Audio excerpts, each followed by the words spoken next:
And as we continue to wait for the president to speak, again, we expect him to come to those microphones any minute right now. We heard it's 10:35. We'll go straight to that. But I want to bring in Democratic strategist with the Center for American Progress. We got Daniela Gibbs-Ledger and Republican strategist Justin Sayfie. Justin, with you first, the Associated Press saying, quote, Obama and his Democratic allies on Capitol Hill were the decisive winners in the fight here. How do you see it? I really find it hard to believe that anyone could say there's any winner at all here. The American people disapprove of President Obama's job handling this crisis. They disapprove of Democrats in Congress handling this crisis, and they disapprove of Republicans in Congress handling this crisis. And so I don't think there are any winners. I'm sure in Washington, everyone's going to try to size up who won and who lost. But at the same time, clearly, the strategy to defund Obamacare didn't work. So I will say that that was one lesson learned. But at the same time, I don't think anyone should be declaring themselves the winners when the government was shut down for as many days as it was. But if you didn't get anything that you wanted and you were part of that faction of the GOP that said, hey, we needed to get something out of this and go through this trouble, if you didn't get anything out of it, don't you lose? Maybe in Washington, that's what they think. That's what the definition of losing is. At the same time, the Democrats and Nancy Pelosi and the Democrats in the Senate and the House voted to support sequester-level funding. Okay, so that is something that the Republicans fought hard for a couple of years ago, and they did achieve out of this battle. Daniela, what's your perspective? Who comes out the winner and who comes out the loser in this deal? Well, I'm going to sort of agree and say that I don't think anybody really won here. The American people lost. I mean, the shutdown cost the economy $24 billion. If I had to say who lost more than anybody else, obviously John Boehner and the Tea Party caucus of the House. Their whole goal was to defund Obamacare, and then it shifted to other things. And we sort of ended up exactly where we could have been 2 weeks ago if they had just put the clean CR bill on the House to begin with. And when you look at approval ratings, yes, everybody was really upset with everyone in Washington, but the Republicans' approval ratings went through the floor. They are much more being blamed for this than anybody else. And so I think we can say, again, the American people are the definite losers, the people who aren't getting paid, who aren't going to get back pay, not the furloughed workers, but people who were line cooks at the Smithsonian. Those are the real losers here. Daniela, but how did Democrats separate themselves from what you just discussed? And that is that everybody's upset with Congress, saying Congress is broken here. Well, again, I think there are degrees of who people blame for this. Nobody comes out smelling like a rose here, but I think people understood. They could see that John Boehner was really playing politics with this because he was more concerned about his speakership than keeping the government open, because I will keep going back to this. He could have done what he did yesterday 2 weeks ago, and people could have stayed on the job. We wouldn't have lost $24 billion out of the economy for the party that's supposed to be the fiscally conservative party. That's pretty outrageous that they let this happen. Justin, I want to play a little bit of sound here from Senator John McCain on Morning Joe. Take a listen. Okay. One thing that politicians crave, it's approval. Look at the disapproval that we have. We know we've got to start doing things differently, and there's a lot of good people of goodwill who I think are ready to do that. So does it sound like Tea Party Republicans are ready to do things differently? What do you think? Well, look, I think there's a division in this country. There's a division in this country between not just members of Congress, but of voters, but of Americans who support Obamacare, those who oppose it, those who support unlimited limits raised to the national debt, those who don't want debt, those who want higher taxes, those who want lower taxes. There's a division amongst the country. But I will say that I hope that Senator McCain's message carries through, and I think hopefully that's one positive of this whole experience, where parties can now come together and maybe do something to address some of these long-term fiscal issues, or else we're just going to keep having 3- and 4-month extensions of this entire situation. And the challenge really is for the moderates like McCain and others, as we were talking to Tim Cole, to break through that and separate their message from what right now is that headline. I want to remind folks that are with us right now, President Obama about to come to the state dining room. We expect him to be there any moment. He will be laying out his plan forward, and from what we understand, the items that he'll be looking at as he looks at to map out a way forward board. We expect him to talk about his policy priorities. He mentioned in the last day or so that one of his pushes as soon as the debt ceiling was solved and the shutdown was solved, that he would be pushing for immigration reform after that deal went through, that deal now passing. He could be mentioning that.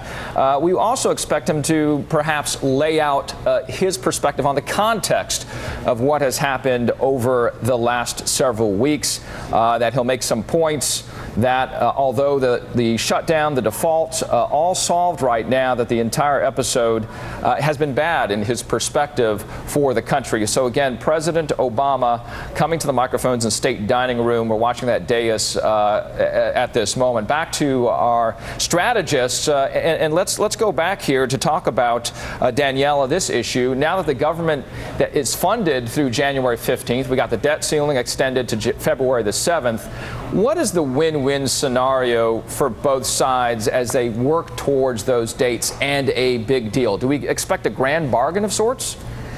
Well, I would like to be optimistic and think that after what we've seen over the past weeks and everybody's approval ratings again in the tank, that there will be impetus to do some sort of grand bargain. I mean, I don't think that this country can withstand governing by crisis and keep having to go through this over and over again.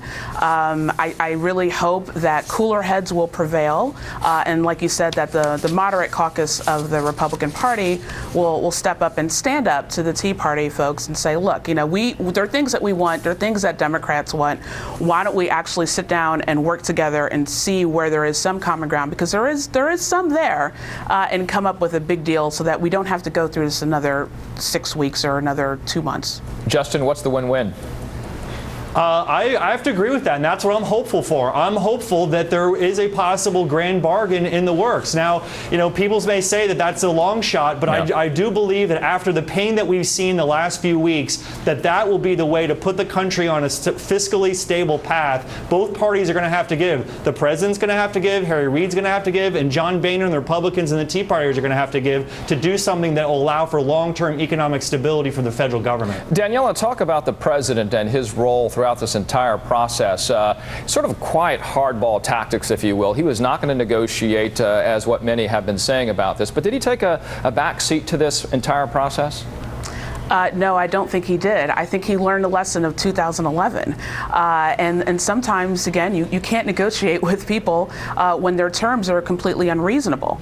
And I think that Republicans really underestimated him. They thought that he was going to cave or, give up his position, and he held firm. And I think that's why we came to the conclusion that we did that is satisfactory for most Democrats. And I will say, again, the sequester levels that Democrats approved, it's nothing that anyone was really happy about, but they understand the word compromise, and that was their compromise, and they weren't going to do any more. So I think that the president did the right thing here, not negotiating over the full faith and credit of the United States economy, and averted a crisis. Justin, based on what we saw in the last several weeks, is this approach that the president has taken, is this the approach that will work with the 113th Congress for the remaining months that it has?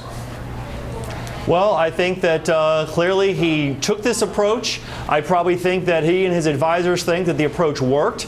So I think if I were a Republican in Congress, I would expect that this is the same approach he would use in the future. And I hope that they can work something out. But at the same time, we do have divided government. We have the Democrats in control of the White House and the Senate, and the Republicans in the House. And ultimately, if they aren't able to reach a grand bargain, I think it's something the American people may have to decide at the ballot box come 2014 or even 2016, or else we're going to continue to have these if they're not able to come together and reach some type of an agreement on a bipartisan basis. Okay, so again, we're waiting for the president to come to the microphone. We expect that any moment right now as he reflects on the deal over the last several weeks. We have responses from several lawmakers. I want to go to Patty Murray and what she said. Chairman Ryan knows I'm not going to vote for his budget. I know that he's not going to vote for mine.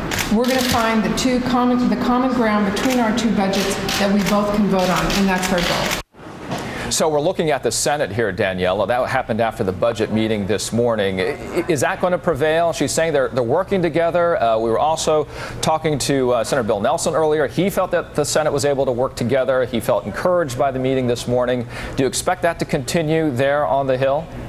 I do, and especially on a Senate where it seems like there are more adults in the Senate than there are in the House. I definitely, what she said was right. You know that Republicans aren't going to support what the Democrats put out. The Democrats aren't going to support what the Republicans put out. So what you do is you come together and you figure out something in the middle where both sides are giving, and it's not just the Democrats who keep giving and giving. So I definitely do, I'm being optimistic today. I do think that some sort of grand bargain will be reached. Justin, you're probably watching Mitch McConnell, the minority leader out of the Senate, and does he come out really the winner here? He brokered the deal. He was key to this. Would that be your perspective? Well, I think that certainly he was he was a Republican who deserves some credit for helping reach the end of the government shutdown. Again, I'm reluctant to label anybody in this process a winner, but certainly was he essential to the process then? How about that? Did he help grease the wheels to get this done?